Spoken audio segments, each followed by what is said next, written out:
కాబట్టి ఏదైతే గ్యారంటీస్ ఉన్నాయో వాటి ఫుల్ఫిల్ చేసే బాధ్యత కోసం మేము కూడా పూర్తి స్థాయిలో సహకరిస్తామని, అదేవిధంగా మమ్మల్ని ఆహ్వానించి మమ్మల్ని ఇందులో ప్రోగ్రామ్ లో పాల్గొనేటట్టు చేసి సీనన్న అభిమానాన్ని కంటిన్యూషన్ సీనన్నతో ఉండే విధంగా ఏర్పాటు చేసినందుకు ప్రతి ఒక్కరికి పేరుకున్న కృతజ్ఞతలు తెలుస్తూ పొంగిలేడు గారికి, రేవంత్ రెడ్డి గారికి మా అందరి తరఫున కొత్తగూడెం ఏరియా తరఫున కృతజ్ఞతలు చేస్తూ మా ఏరియాలో 2370 ఓట్లున్నాయి, సత్తుపల్లిలో 800 పైచీలు ఉన్నాయి, మిగతా అన్ని కూడా ముద్రపూర్ ఏరియాలో ఉన్నాయని తెలియజేస్తూ అవన్నింటికి సంబంధించి ప్రతి కార్మికుడికి ఏది ఆశించకుండా ఇప్పటి వరకు పనిచేశాం కాబట్టి వారందరూ కూడా మాయమటే వచ్చినందుకు వారందరికి కూడా శేఖర్ గారిని మిగతా అందరికి పేరు పేరున ప్రతి ఒక్కరికి శేఖర్ ప్రతి ఒక్కరికి నేను హృదయపూర్వక కృతజ్ఞత తెలియజేస్తున్నా. వాళ్ళు కూడా మేము అన్న అభిమానం కాబట్టి అన్నతోనే ఉండడం నువ్వు కూడా శ్రేష్ఠమని చెప్పడం వల్ల అందరం కూడా రావడం జరిగిందని సవినయంగా జరుగుతున్నాం. Thank you. జై హింద్. అయితే పనిచేస్తున్న దశలో 2017 సంవత్సరంలో గౌరవనీయులు ఈనాటి రెవెన్యూ శాఖ మంత్రిగా శ్రీనివాసరెడ్డి గారు ఆ రోజు ఎంపీగా తమ పార్లమెంట్ ప్రాతినిధ్యం వహిస్తున్నారు. ఆ రోజు ఎలక్షన్స్ లో టీబీసీ కేసులు గెలిపించడానికి వారు కంకణపడుతున్న ఈ ఖమ్మం జిల్లాలో మనుగోలు కానీ అదేవిధంగా ఇల్లందు కార్పొరేట్ ఏరియా ఇన్ఛార్జ్ తీసుకొని కాలుకు బల్పం కట్టుకొని తిరిగి 4 ఏరియాలు గెలుపారని ఒక గట్టి సందర్భంలో వారు పనిచేయడంలో భాగంగా మమ్మల్ని కూడా ఆ రోజు నేను అందరం ఐఎంసీలోను నేను ఆ రోజు కార్పొరేట్ వైస్ ప్రెసిడెంట్ గా పనిచేస్తున్నా.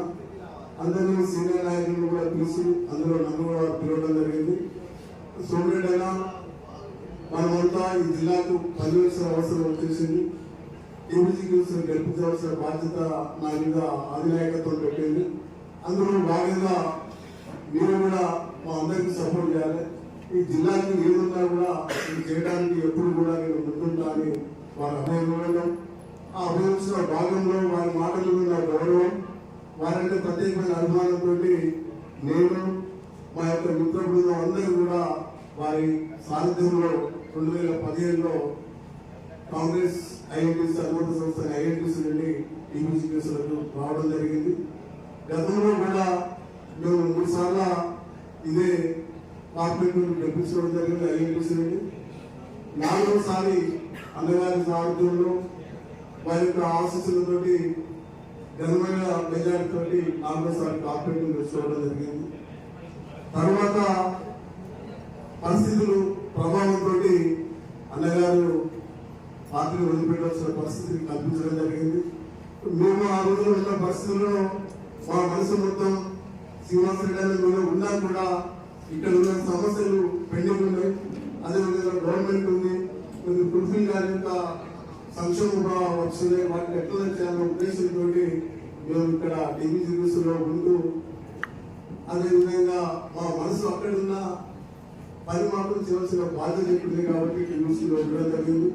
ఆ ఉన్నా కూడా శ్రీనివాసరెడ్డి మనుషులు శ్రీనివాసరెడ్డి ఒక ముద్రగా ఎప్పుడు వేసేసి మానసికంగా ఇబ్బంది పడే పరిస్థితి తీసుకొచ్చిందో ఆ రోజు.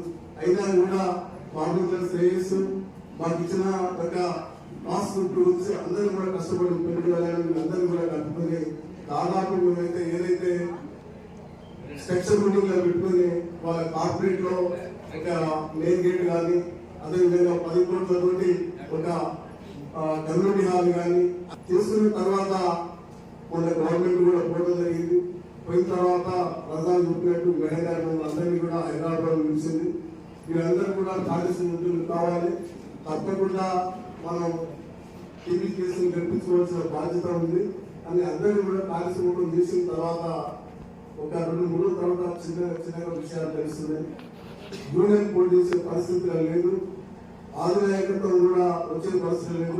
మీకు వేరే పనిచేసుకొని పోవాలన్నప్పుడు కొంచెం కష్టంగా అనిపించేసింది. ఇందులోనే మా యొక్క ప్రెసిడెంట్ గారైన వెంకటరావు గారు, జనరల్ సెక్రటరీ అయిన రాజిరెడ్డి గారు, వర్కింగ్ ప్రెసిడెంట్ అయిన మల్లయ్య గారు రాజీనామా చేయడంతో మేము ఏం చేయాలి, ఇటు అన్నెందుకు అయిపోయినాము, ఇటు దుర్గందుకు అయిపోయినాము. ఎన్నోసార్లు ఒంటరి పోరాటం చేస్తే కూడా మేము పోలేని పరిస్థితి. పూర్వ ముద్ర వేసేసి మరిన్ని వీడియోస్ కోసం ఛానల్ ని సబ్స్క్రైబ్ చేయండి, లేటెస్ట్ అప్డేట్స్ కోసం వాట్సాప్ ఛానల్ ని ఫాలో చేయండి అండ్ లింక్ డిస్క్రిప్షన్ లో ఉంది.